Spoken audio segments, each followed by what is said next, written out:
God. He reigns from heaven above with wisdom, power, and love. Our God is an awesome God. Our God is an awesome God. He reigns from heaven above with wisdom, power, and love.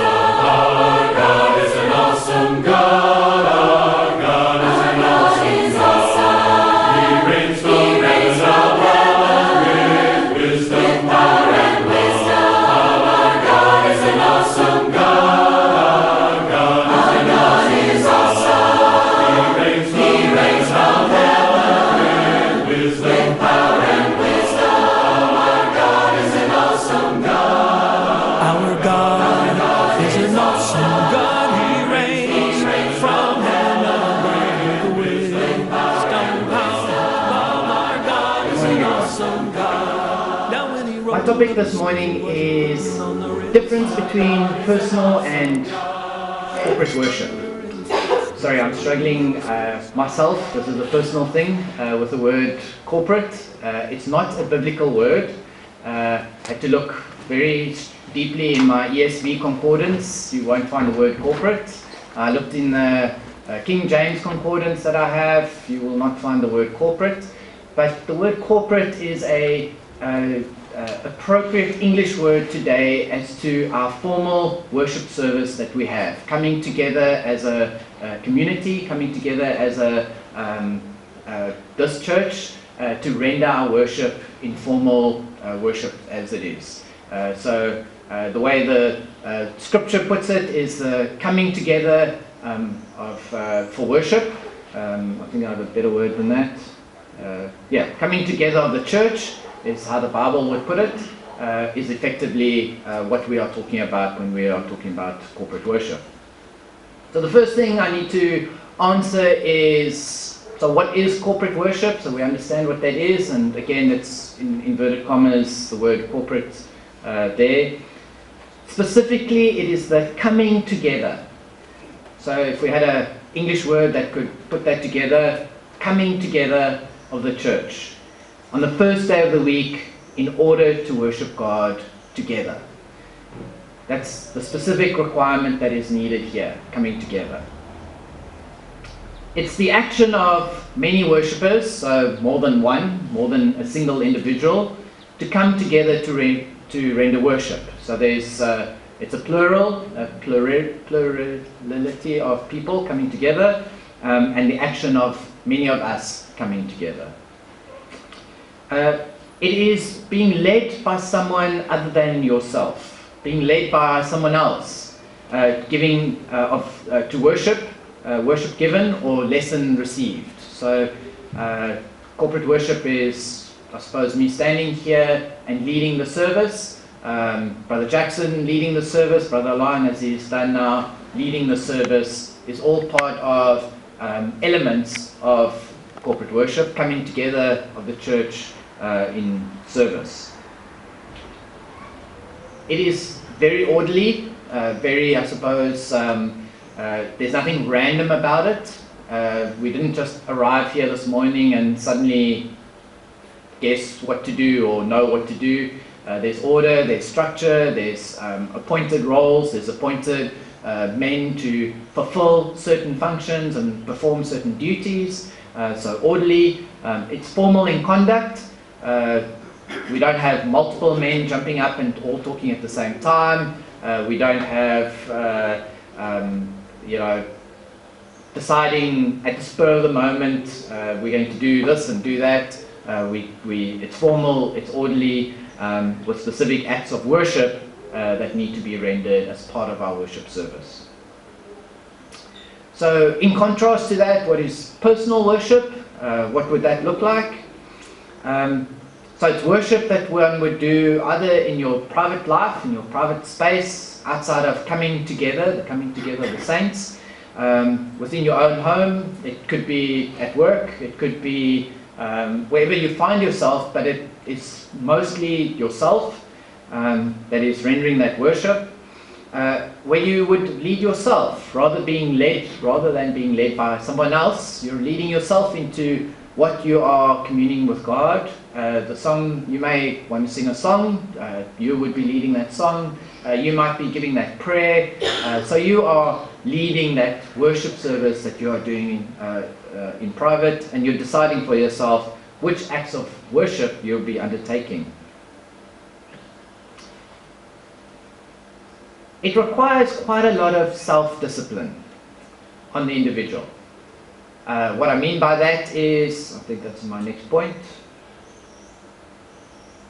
No.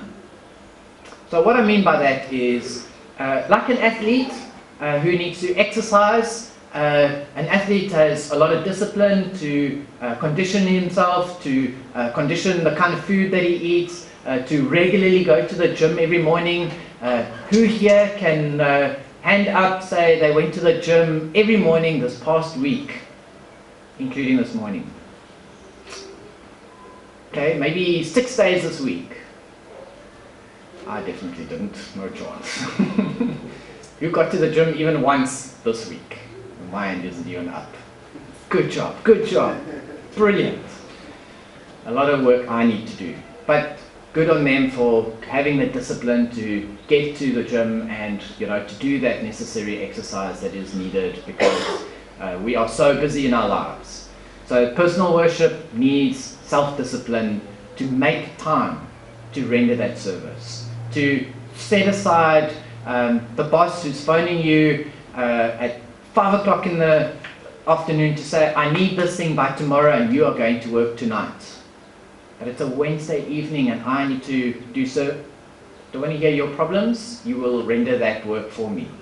So self-discipline to say, actually no, I have dedicated that slot to serve my Lord, and I'll see to you after that and continue later in the morning to work if that's needed. Personal worship can also be meeting in small groups. So it is our cottage meetings, it is our gatherings, men coming together, so not necessarily this worship service, so it's something we can do personally or come together as a group. That personal worship can also be rendered there. Maybe you are sharing that leading of the service, or maybe you're doing all the rendering of the service and you have people who you're going to go and visit somebody and you're rendering that service with them to encourage and to help uplift. All of that is deemed personal worship. It's meant to be intimate, it is meant to be personal in nature, it is meant to be private. When it's in groups, private within that group. We wouldn't necessarily, if the ladies are having something private amongst them, you know, that it's kept within the ladies, or the confidentiality of what is shared there is kept there, and you know, the support is there. So we keep it private, we keep it personal, we keep it intimate. Again, corporate worship, just that's me, that's me, that's me. It's the coming together as a church, as we find in 1 Corinthians chapter 11, verse 18. So just a reminder of what are those acts of worship. Brother Lon gave a good lesson of what that is, and the purpose of this really is the difference between coming together as a church to worship and our individual worship. Colossians chapter 3, verse 16.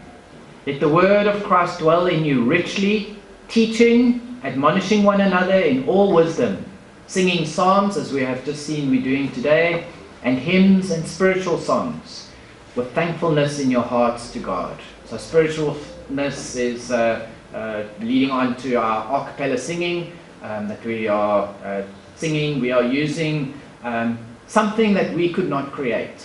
We are using something that God has blessed us with, and that's your voices. It is not something we can create. It's not man-made in any nature. It is something God has blessed us with, God has rendered, and we're using that gift that God has given us to render unto Him worship. So it's not something we fashioned, something we marvel, but we use that which God has given us. Ephesians 5:19, address one another in psalms and hymns and spiritual songs again, singing and making melody to the Lord with your heart. So it's got to be sincere, It's got to be something that we desire to do, and really to encourage all of us to sing out, Brother Stephen was encouraging us yesterday to sing our parts. By that he means our tenors, our sopranos, our altos and our basses. So find your parts and sing your parts, and to contribute to the melody of the song that really comes across beautifully when we do all of our parts. In 1 Corinthians 14:26, as we read today, "What then, brothers, when you come together, each one has a hymn, a lesson, a revelation, a tongue, or an interpretation." So there was a problem at the church in Corinth where each person was wanting to say his bit and to speak his bit. Each person wanted to sing his song. It rendered confusion. It rendered nothing orderly about it. And Paul, writing to the Corinthians, saying, how can this be? What are we trying to achieve by this? Let all things be done for building up. And that was something I wanted to bring up in our Bible study this morning. There's a purpose to why we are doing this. The purpose is for building up, for encouragement, for teaching, for being able to leave encouraged by what we heard today, rather than rambling thousands and thousands of words. Paul says, I would rather speak just 5 words than ramble on 1,000 words. And that's the importance here, that we are helping to build up one another. If any speak in a tongue, let there be only 2 or at most 3, and each in turn. And here you've seen each of us, we are coming forward, speaking in turn, waiting on the other to finish his part when speaking. And if I render the lesson in a foreign language, in a tongue, in another dialect, I'm obliged to have somebody help interpret that for everybody else to understand. So it's unreasonable of me to start speaking in Afrikaans. Half this audience will not understand all that is being said, and that half is lost. And Paul says, not good enough. In turn, and let someone interpret if that's needed. But if there is no one to interpret, a very important point, let each of them keep silent. So even if you've got the best message, we don't want to hear it, or it can't be spoken if you cannot have it interpreted. Keep silent and keep silent in church and speak to himself and to God. Let 2 or 3 prophets speak. 2 or 3 prophets speak. So that's us speakers having. We had Alon speaking. We'll have myself speaking. We had Brother Cornelius reading the scripture reading. So we have an order of how things are spoken. And let the others weigh what is said. So here we are listening to what is being said, interpreting what is being said, and weighing in on those words.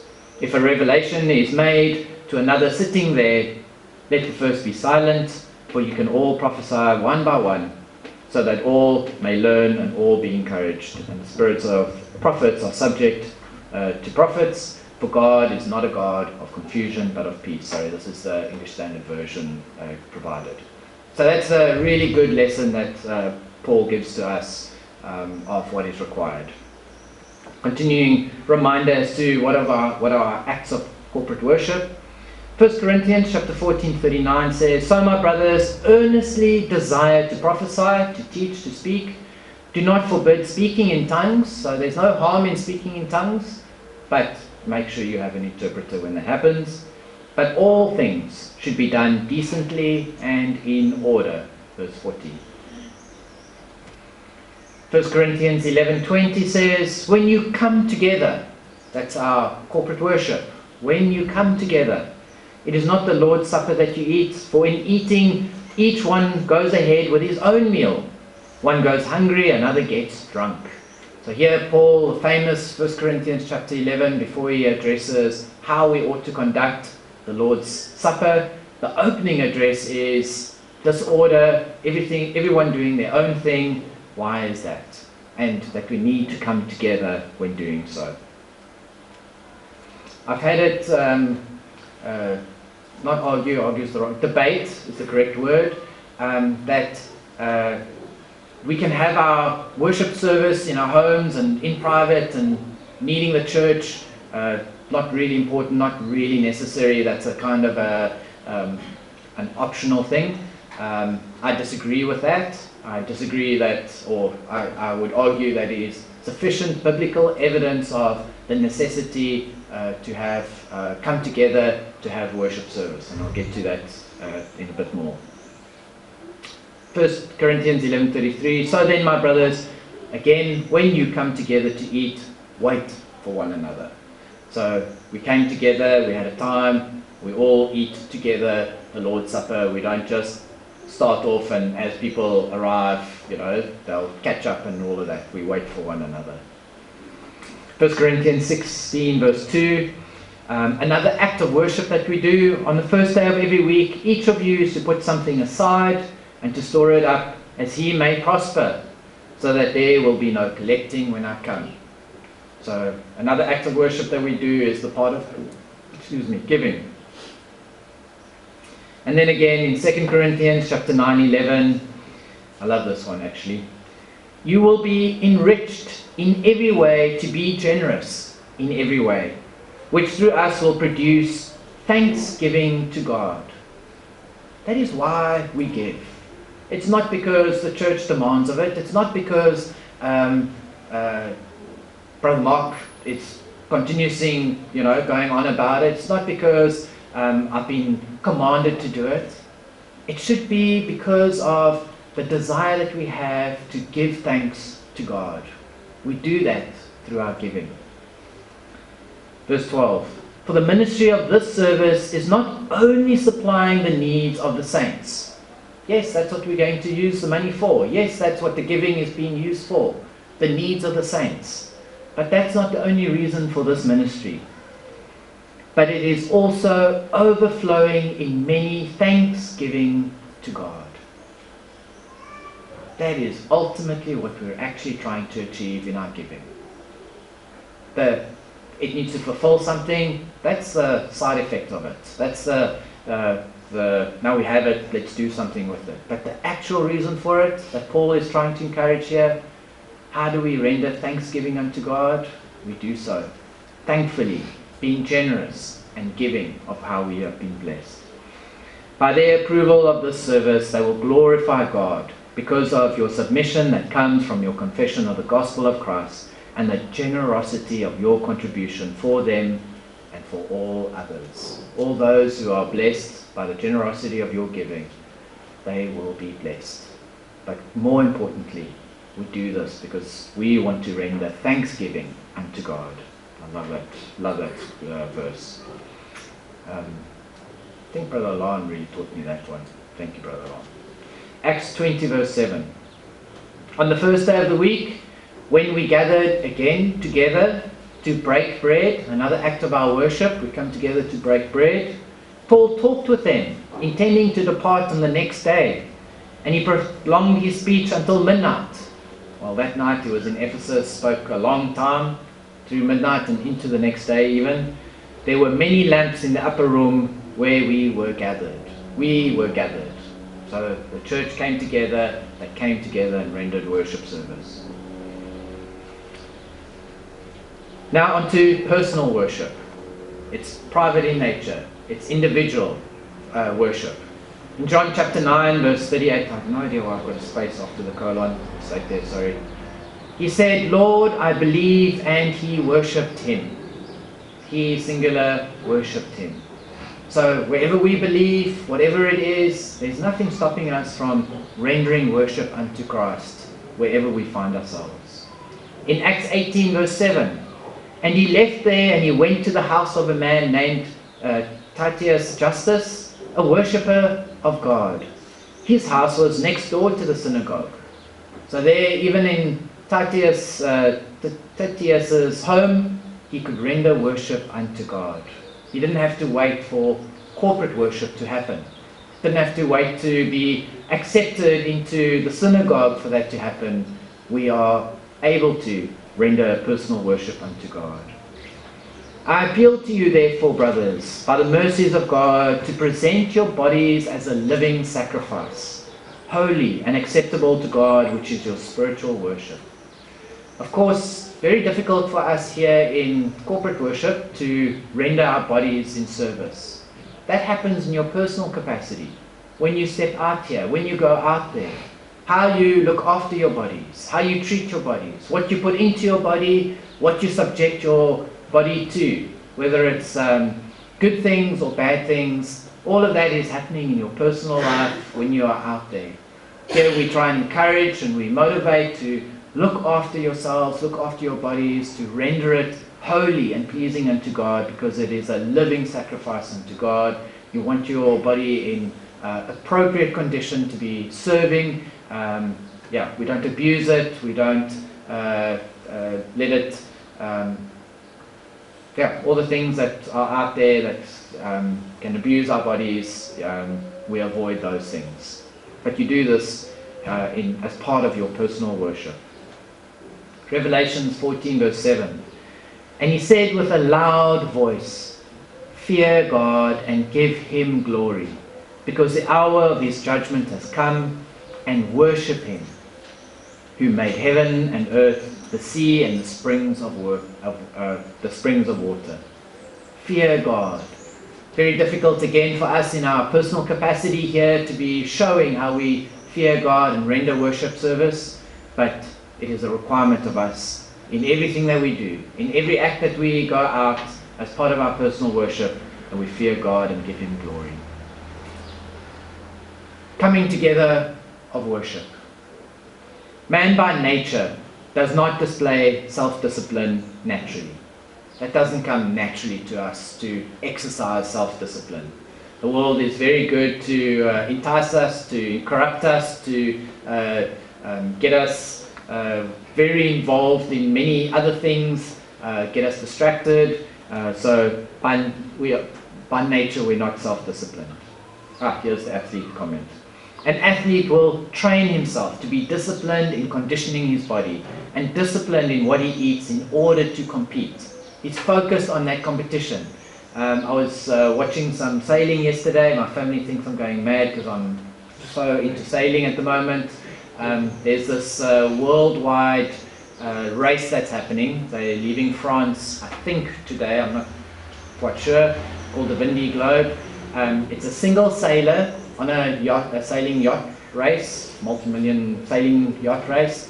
They sail right around the world, unassisted, no stops, for 3 months, and it's the first one back at port after they've raced around the world, all on their own.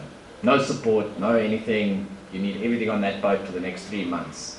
And these guys just love it. They like, I think they're mad in their head. My wife thinks I'm mad watching these mad people doing this.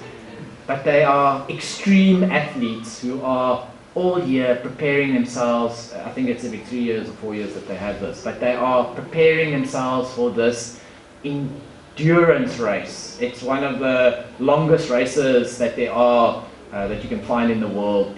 And it's day and night of racing. They are just trying to find the fastest path through around the world and back at port.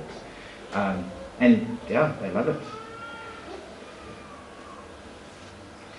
However, the self-discipline